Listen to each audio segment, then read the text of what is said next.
Hello दोस्तों, welcome to dream classes. आज हम इस वीडियो में भारतीय भूगोल का अध्ययन करेंगे। जानेंगे कि भारतीय भूगोल के अंतर्गत हिमालय की उत्पत्ति कैसे हुई, हिमालय पर्वत कैसे बना, हिमालय पर्वत के बारे में जानेंगे और भारतीय भू आकृतिक विज्ञान के बारे में अध्ययन करेंगे। जानेंगे भौतिक प्रदेश कितने भागों में भारत को बांटा जा सकता है या बांटा गया है, इसके पर्वत पठार और पहाड़ियों के परसेंटेज भाग कितने प्रतिशत भाग पर यहाँ स्थित हैं, इनके बारे में हम अध्ययन करेंगे। तो आइए हम अध्ययन करते हैं भारत के भू आकृति विभाग के बारे में। यहाँ से प्रश्न एग्जाम में प्रश्न पूछे जाते हैं, इसके बारे में हम अध्ययन करते हैं। जैसा कि दोस्तों आप सभी जानते हैं कि भारत जो देश है ये विश्व का 7वां बड़ा देश है। आपको ये प्रश्न बहुत अच्छे से पता होगा कि भारत जो है वो विश्व का सबसे बड़ा 7वां क्षेत्रफल की दृष्टि से बड़ा देश है। क्षेत्रफल से आप लिख सकते हैं, क्षेत्रफल की दृष्टि से। और इसका क्षेत्रफल यदि हम देखें, क्षेत्रफल की बात करें तो भारत का क्षेत्रफल कितना है आपको कमेंट करना है, मैं साथ में बता देता हूं। 32,87,263 वर्ग किलोमीटर। आपको ये ध्यान रखना है, एग्जाम में प्रश्न पूछा जाएगा। देखिए कितना बताया मैंने, 32,87,263 वर्ग किलोमीटर भारत का क्षेत्रफल है। ये विश्व के क्षेत्रफल का 2.4% है। कितना है? 2.4%। कहीं कहीं आपको किताबों में 2.43% भी मिलेगा। कितना? 2.43%। ध्यान रखिएगा। तो ये 3 इसके अंडरस्टूड है, तो याद रखिएगा भारत का क्षेत्रफल की दृष्टि से 7वां स्थान। अब उसी भू आकृति विभाग के बारे में अध्ययन करेंगे। हम जानेंगे कि भारत का के इस 2.4 क्षेत्र पर कितने क्षेत्र पर पर्वत हैं, कितने क्षेत्र पर पहाड़ी हैं, कितने क्षेत्र पर आपके मैदान और पठार हैं। यहाँ से एग्जाम में प्रश्न पूछा जाना है, तो आपको ये ध्यान रखना है। इसी को हम आगे बढ़ाते हैं। देखिए मैंने आपको क्षेत्रफल लिखा था, मैं एक बार फिर से लिख देता हूँ। क्षेत्रफल 32,87,263 वर्ग किलोमीटर। बहुत बहुत सरल प्रश्न, यहां से प्रश्न पूछा जा रहा है। जो कितना बताया मैंने, विश्व का 2.4%। बहुत सिंपल है, एग्जाम के दृष्टिकोण से आपको ये याद रखना है, प्रश्न पूछा जाएगा। अब देखिए भारत जो है विविधताओं का देश है।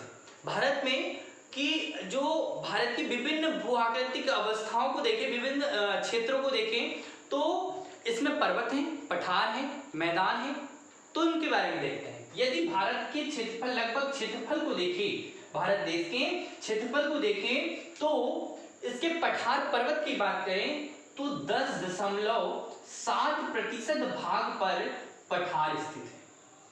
सॉरी, पर्वत आएंगे, पठार नहीं, पठार भी आएगा। तो देखिए 10.7% पर पर्वत स्थित है। 18.5% पर आपकी पहाड़ियां स्थित हैं, मतलब पहाड़ियां। याद रखिएगा, पहाड़ियां अलग होती हैं, पर्वत अलग होते हैं, पठार अलग होते हैं, मैं बताऊंगा आपको बाद में। फिर आपका लगभग 27.7% क्षेत्र पर पठार है। ठीक है, पठार वह क्षेत्र जिसका कोई उच्च सिरा नहीं होता है, समतल होता है, लेकिन ये समतल क्षेत्र से ऊपर ऊंचा होता है, तो 27। और अभी लास्ट आ रहा है 43.2% भाग पर मैदान स्थित है। बहुत सिंपल है, एग्जाम में प्रश्न पूछे जाए तो आप इनको याद रख लीजिएगा। ये डाटा को कहीं कहीं इनके बारे में थोड़ा ऊपर नीचे मिलता है, लेकिन आप फिर भी इनको याद रखिएगा। 10.7 पर पर्वत है, 18.5 पर पहाड़ियां हैं, 27.7 पर पठार हैं और वहीं पर 43.2 पर आपका मैदान है। एग्जाम में यहां से प्रश्न पूछा जाना है, तो ये इतना भाग आपको ध्यान रखना है, एग्जाम यहां से प्रश्न पूछेगा। अब देखिए उच्चावाच और संरचना की दृष्टि से अगर हम भारतीय भूगोल के अध्ययन, भारत के भू आकृति विभाग को देखें तो इसे 5 भागों में बांटा जाता है। कितने भागों में? 5 भागों में बांटा जा सकता है। तो देखते हैं वे 5 भाग कौन से हैं। ठीक है, पहला जो भाग है उत्तर का पर्वतीय क्षेत्र। याद रखिएगा, पहला भाग उत्तर का पर्वतीय क्षेत्र, दूसरा भाग उत्तर का मैदानी क्षेत्र, तीसरा इसका पूछा जाएगा प्रायद्वीपीय पठार। चौथा आपका बहुत इंपॉर्टेंट है तटवर्ती क्षेत्र। और अगला पांचवा जिसको हम कहेंगे द्वीपीय द्वीप क्षेत्र, द्वीप क्षेत्र या द्वीप समूह क्षेत्र जिसको हम कह सकते हैं। देखिए भारत के भू आकृतिक विभाग को 5 भागों में बांटा गया है। पहला उत्तर का पर्वतीय क्षेत्र, दूसरा मैदानी क्षेत्र, तीसरा प्रायद्वीपीय पठार, चौथा तटवर्ती क्षेत्र और पांचवा द्वीपीय समूह। इनके बारे में अध्ययन अगर हम करें तो एक एक को के बारे में बहुत हमें विस्तृत अध्ययन करना है, जिसमें आज हम एक के बारे में थोड़ा अध्ययन करेंगे, वो है आपका उत्तर का पर्वतीय क्षेत्र। इस उत्तर के पर्वतीय क्षेत्र से एग्जाम में प्रश्न पूछा जाएगा। क्या होगा कि भारत की उत्तरी सीमा पर पश्चिम से लेकर पूर्व दिशा में, पश्चिम से पूर्व की दिशा में किसके बारे में बात कर रहा हूं मैं? इस पर्वतीय क्षेत्र के बारे में। इस पर्वतीय क्षेत्र के बारे में क्या कि भारत की उत्तरी सीमा में पश्चिम से लेकर पूर्व दिशा में लगभग 2500 किलोमीटर क्षेत्र में फैला हुआ एक भूभाग जिसको हम उत्तर का पर्वतीय क्षेत्र कहते हैं। इस उत्तर के पर्वतीय क्षेत्र को लगभग 4 भागों में हम इसको बांट सकते हैं। 4 भागों में कैसे, तो उसको देखते हैं। पहला भाग अगर हम देखें तो पहला भाग इसका आता है ट्रांस हिमालय। पहला भाग इसका आता है ट्रांस हिमालय। दूसरा आता है इसका बृहद हिमालय। इसका तीसरा भूभाग अगर हम देखें तो आता है लघु हिमालय। चौथा भूभाग इसका आता है शिवालिक श्रेणी। एग्जाम में प्रश्न पूछा जाएगा, आपको ध्यान रखना है, इससे प्रश्न जो भी आता है आपको बनना चाहिए। ठीक है, क्या बताया? भारत का पर्वतीय क्षेत्र को 4 भागों में बांटा, ट्रांस हिमालय, बृहद हिमालय, लघु हिमालय और शिवालिक श्रेणी। ठीक, अब प्रश्न है कि इस पर्वत श्रृंखला, इस पर्वतीय क्षेत्र का निर्माण कैसे हुआ? प्रश्न पूछा जाता है कि इस पर्वतीय क्षेत्र को क्या नाम दिया जाता है? ओवरऑल उत्तर के पर्वतीय क्षेत्र को हम हिमालय कहते हैं। यदि आपको ध्यान रहे तो इससे पढ़ लीजिएगा, उत्तर के पर्वतीय क्षेत्र को हिमालय कहते हैं, मतलब भारत की उत्तरी सीमा का निर्माण हिमालय पर्वत करता है। आपको मैंने फर्स्ट वीडियो में इसके बारे में बताया था कि भारत की उत्तरी सीमा का निर्माण हिमालय पर्वत करता है, जो सामरिक दृष्टि से, जो जलवायु दृष्टि से, हमारी भौतिक दृष्टि से बहुत महत्वपूर्ण योगदान प्रदान करता है। तो आपको हिमालय पर्वत, ठीक, तो हिमालय पर्वत का निर्माण कैसे हुआ? एग्जाम में यहीं से प्रश्न पूछा जाए। ठीक है, तो आपको याद रखना है उत्तर का पर्वतीय क्षेत्र ट्रांस, बृहद, लघु और शिवालिक 1, 2, 3 और 4 भागों में बांटा है। ठीक, अब हम इसको देखते हैं कि इसका निर्माण कैसे हुआ। इसके निर्माण के बारे में कोई सिद्धांत है? कैसा सिद्धांत है? क्या इससे प्रश्न पूछे जाते हैं? हाँ, तो उसके बारे में हम अध्ययन करते हैं। ठीक है, तो अब आगे बढ़ते हैं। देखिए, उत्तर का पर्वतीय क्षेत्र अर्थात हिमालय, हिमालय, तो हिमालय पर्वत का निर्माण कैसे हुआ? प्रश्न यहां से पूछा जाएगा। क्या होगा प्रश्न? तो प्रश्न होगा उत्तर के पर्वतीय क्षेत्र मतलब हिमालय पर्वत का की उत्पत्ति। लिख देता हूं मैं, हिमालय पर्वत की उत्पत्ति का अध्ययन कर रहे हैं। ठीक, अब इस हिमालय पर्वत की उत्पत्ति कैसे हुई? कैसे हुई, कब और क्यों, किस कारण? इन प्रश्नों का हम आंसर जानते हैं। देखिए, हिमालय पर्वत की अगर उत्पत्ति की बात करें तो हिमालय पर्वत का निर्माण एक लंबे भूगर्भिक ऐतिहासिक काल के दौरान है। मतलब एक लंबी भूगर्भिक ऐतिहासिक घटना है, बहुत लंबा समय लगा। इनका निर्माण में बहुत लंबा समय लगा और इस निर्माण के लिए अध्ययन करें तो इस संबंध में विश्व स्तर पर और 2 सिद्धांत प्रतिपादित हुए, 2 सिद्धांत आए। उन 2 सिद्धांत में एक सिद्धांत है कोवर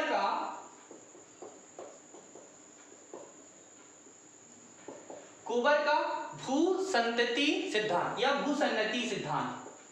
भूसन्नति सिद्धांत बहुत सिंपल है, एग्जाम में प्रश्न पूछा जाता है।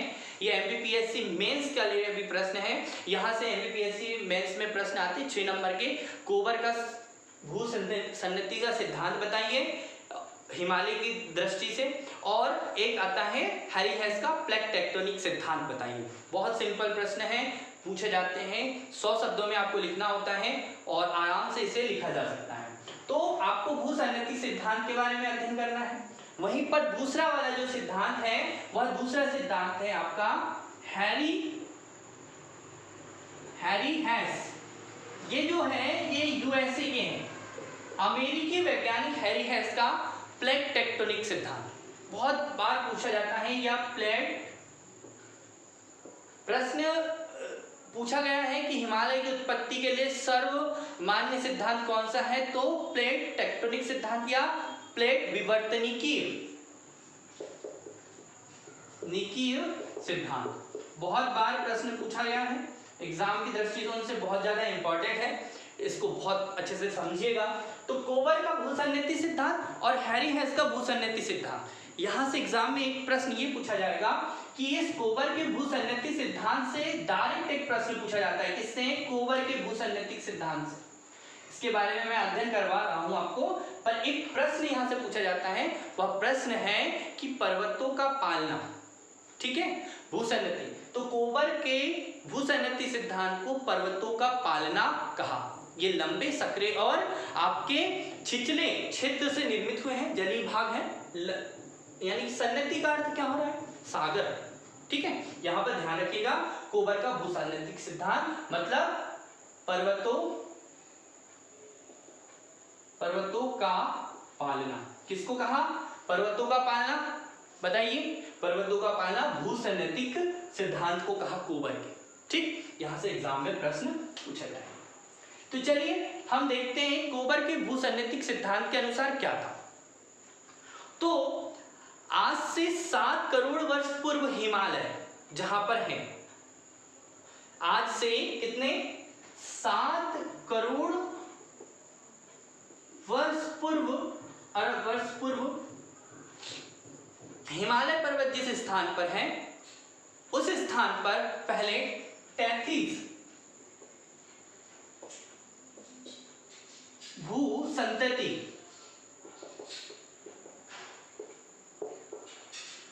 पहले 7 करोड़ वर्ष पूर्व 33 भूसन्नति पाई गई थी, यानी कि स्थिति। इसके उत्तरी भाग में अंगारा लैंड और दक्षिणी भाग में गोंडवाना लैंड,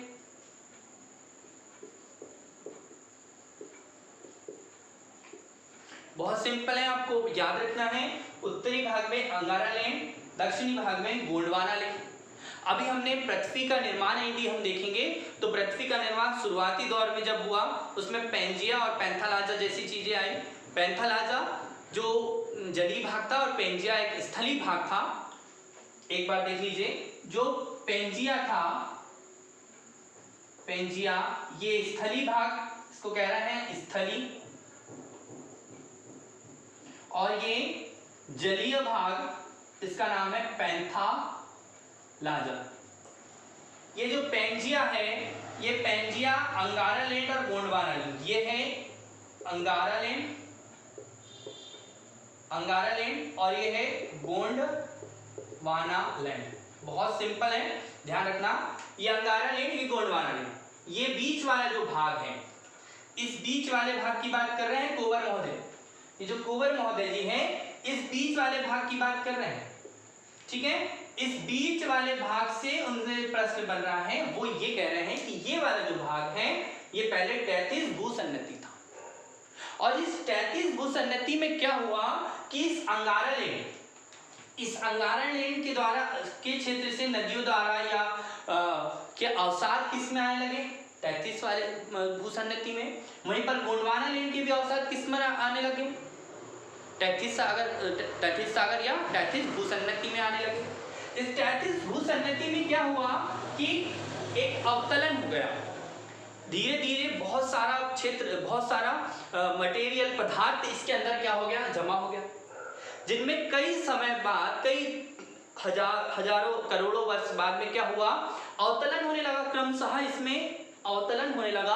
अवतलन के फलस्वरूप एक वलन युक्त पर्वत का निर्माण हो गया। कोबर महोदय ने बताया कि सिंपल सा एक वलन युक्त पर्वत का निर्माण हो गया, उसी को 33 सागर कहा, उसी को हिमालय पर्वत कहा।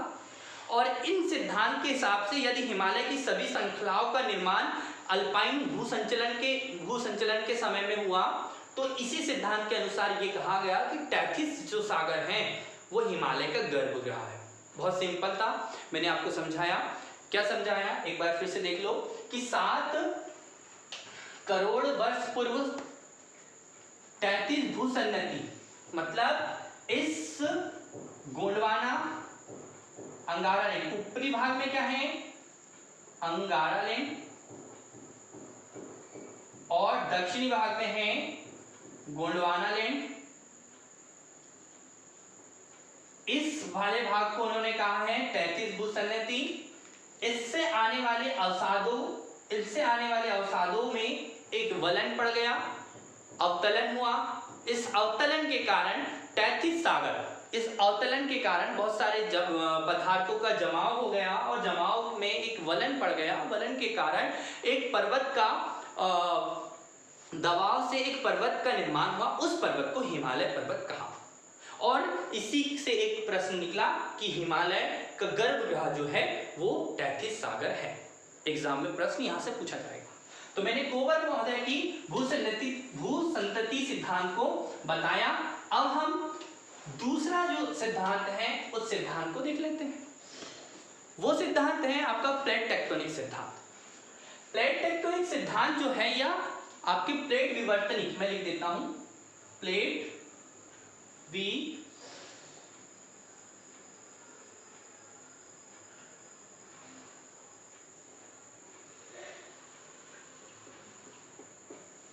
आपका प्लेट विवर्तनिकी सिद्धांत, ठीक है। प्लेट विवर्तनिकी सिद्धांत या प्लेट टेक्टोनिक सिद्धांत किसने प्रतिपादित किया?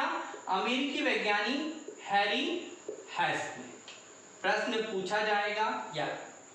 अब इन्होंने क्या कहा ये महोदय ने कि इन्होंने पूरी पृथ्वी को 6 बड़ी और 20 छोटी प्लेटों में बांटा। 6 बड़ी याद रखना और 20 छोटी प्लेटों में, जिनमें एक अमेरिकी प्लेट बताया, एक प्रशांत महासागरीय प्लेट बताया, एक यूरेशियाई प्लेट बताया, अफ्रीकन प्लेट, ऑस्ट्रेलियन प्लेट और अंटार्कटिका प्लेट। इन प्लेटों को बताया, जिसके माध्यम से उन्होंने अपना एक प्लेट टेक्टोनिक सिद्धांत दिया। अब इस प्लेट टेक्टोनिक सिद्धांत को हिमालय की उत्पत्ति के लिए सर्वश्रेष्ठ सिद्धांत माना। एग्जाम में प्रश्न पूछा जाएगा, ध्यान रखिएगा। प्लेट टेक्टोनिक सिद्धांत को हिमालय की उत्पत्ति के लिए सर्वश्रेष्ठ सिद्धांत माना, और इस सिद्धांत के अनुसार लगभग 7 करोड़ वर्ष पूर्व उत्तर में, लगभग 7 करोड़ वर्ष पूर्व, इन्होंने भी वही समय दिया, 7 करोड़ वर्ष पूर्व उत्तर में जो मैंने बताया था यूरेशियाई प्लेट,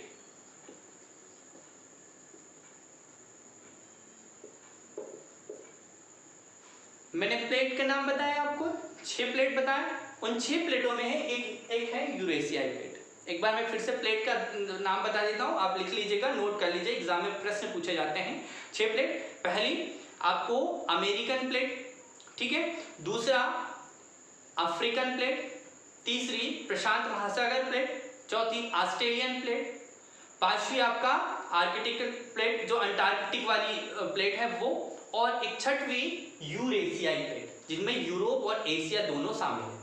ठीक है, यहां से एग्जाम में प्रश्न पूछे जाने। अब यूरेशियाई प्लेट का क्या किया उन्होंने कि 7 वर्ष पूर्व यूरेशियाई प्लेट की ओर एक भारतीय प्लेट उत्तर पूर्वी दिशा में या उत्तर उत्तर पूर्वी दिशा से गतिशील थी। इस प्लेट वाले भाग में इसको मैं इस तरह से बना देता हूं, ये एक प्लेट रही होगी और इसी में एक इस तरह से एक प्लेट कहां पड़ रही है, ये तो यहां पर स्थित है, यूरेशियाई प्लेट यहां पर स्थित है, मतलब ये है अंगारा लेक। और ये वाली जो भारतीय प्लेट है, ये कौन सी प्लेट, भारतीय प्लेट, इसको इंडो अफ्रीकन प्लेट भी कहते हैं, अर्थात ये अफ्रीका के कुछ भागों से टूटी हुई प्लेट है, वह अफ्रीकन प्लेट से इसको भारतीय प्लेट कहा। और ये प्लेट धीरे धीरे क्या हो रही है, ऊपर की ओर बढ़ रही है। जब ये ऊपर की ओर बढ़ती है तो एक समय पश्चात ये आपस में टकरा जाती है। एक बहुत समय बाद, लगभग 3 करोड़ वर्ष पहले की पूर्व की बात है, या उसी समय ये प्लेट क्या होती है, धीरे से जाकर किससे टकरा जाती है, इस वाले भाग से। और आप सभी जानते हैं कि इस वाले भाग को टैथिस सागर कहा जा रहा है। ये अंगारा लैंड है और ये भारतीय प्लेट जो है ये क्या है, गोंडवाना। ये भारतीय प्लेट जो है ये गोंडवाना लैंड है। तो ये गोंडवाना लैंड की प्लेट और अंगारा लैंड की प्लेट में आपस में ये जाकर क्या हो जाती हैं, टकरा जाती है टैथिस सागर में। देखिए इसके भी मलबे आ रहे हैं, इसके भी अवसाद आ रहे हैं, इसके भी पदार्थ इसमें आ रहे हैं, बड़ी बड़ी नदियां, पत्थर और मिट्टियां अवसाद को इसमें समाहित कर रही हैं। वहीं पर इसके भी भाग के क्षेत्र भी आ रहे हैं, दबाव पड़ता है, ठीक है, ये आपस में संघट्ट करते हैं, एक दूसरे से टकरा जाते हैं, जिसके कारण दबाव के कारण, जिसके कारण हिमालय पर्वत का निर्माण होता है। और यह पर्वत वलन होता है, वलन युक्त होता है। वलन मतलब वलन यानी रिंग, मतलब वलन युक्त कैसे कि इस तरह से इसमें एक ऊंचा नीचा एक पर्वत का निर्माण हो जाता है। बहुत सिंपल प्रश्न कई बार पूछा जाता है। प्लेट टेक्टोनिक सिद्धांत के अनुसार मैंने आपको बताया कि यूरेशियाई प्लेट से गोंडवाना लैंड की भारतीय प्लेट आपस में टकरा जाती हैं और इनके संघट्ट से टैथिस सागर के मलबों से एक पर्वत का निर्माण होता है। और यह पर्वत कैसा होता है, एक वलनकारी पर्वत होता है, वलनकारी, और इसे कहेंगे नवीन वलित पर्वत है, नवीन वलित पर्वत। इसमें टेढ़े मोड़ है, यानी कि ये सीधा नहीं है, ये इसमें वलन है। तो मैंने आपको बताया रिंग युक्त है तो वलन युक्त है, इसके बारे में बताया, मतलब आपको समझ में आ गया होगा कि यूरेशियाई प्लेट और मतलब आपको अच्छे से समझ में आ गया कि प्लेट टेक्टोनिक सिद्धांत हैरी हेस ने दिया और ये कहाँ के थे, अमेरिकी थे। ये हिमालय की उत्पत्ति के लिए सर्वश्रेष्ठ सिद्धांत हैं। इसके अनुसार यूरेशियाई प्लेट और इंडो अफ्रीकन प्लेट जिसको कह रहे हैं या भारतीय प्लेट आपस में टकराए, जिससे संघट्ट के उपरांत एक पर्वत का निर्माण हुआ। इस पर्वत का नाम दिया हिमालय पर्वत। यह एक नवीन वलित पर्वत है और विश्व का सबसे ऊंचा पर्वत है। मतलब विश्व का प्रश्न अगर पूछे जाए तो विश्व का सबसे ऊंची पर्वत श्रेणी यदि अगर पूछे तो आपको ध्यान में रखना है हिमालय पर्वत श्रेणी, ठीक है। इसकी ऊंचाई लगभग 61, औसत ऊंचाई बता रहा हूं 6100 मीटर, किलोमीटर मत करना। इसकी ऊंचाई जो है 6100 मीटर और भारतीय भूभाग में इसका की लंबाई जो है 2500 किलोमीटर है, ठीक है। हिमालय पर्वत जो 6100 मीटर ऊंचा है और 2500 किलोमीटर इसकी लंबाई है, ठीक है। इसको अगर बांटते हैं इस हिमालय पर्वत को तो हिमालय पर्वत के हमने देखे थे एक ट्रांस हिमालय, बृहद हिमालय, लघु हिमालय और शिवालिक श्रेणी, ठीक है दोस्तों। तो आपको इस वीडियो में मैंने सिर्फ हिमालय की उत्पत्ति के बारे में बताया है। आप अगले वीडियो में हम हिमालय के ट्रांस हिमालय, बृहद हिमालय, शिवालिक श्रेणियां और इसका अध्ययन करेंगे। फिर प्रायद्वीप पठार का, उत्तरी मैदान का और सभी जो 5 भौतिक विभाग के बारे में मैंने बताया था उसका अध्ययन करेंगे। तो आप वीडियो को एक बार ध्यान से देखिए, वीडियो को लाइक कीजिए, शेयर कीजिए और चैनल को सब्सक्राइब कीजिए।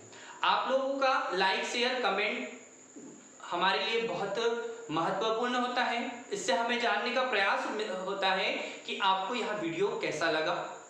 कमेंट बॉक्स में जरूर लिखें, ठीक है, और हम इससे अच्छा और देने का प्रयास करेंगे। तो जुड़े रहिए भारतीय भूगोल की श्रृंखला में, और सभी एग्जाम के लिए यह बहुत महत्वपूर्ण विषय है। धन्यवाद।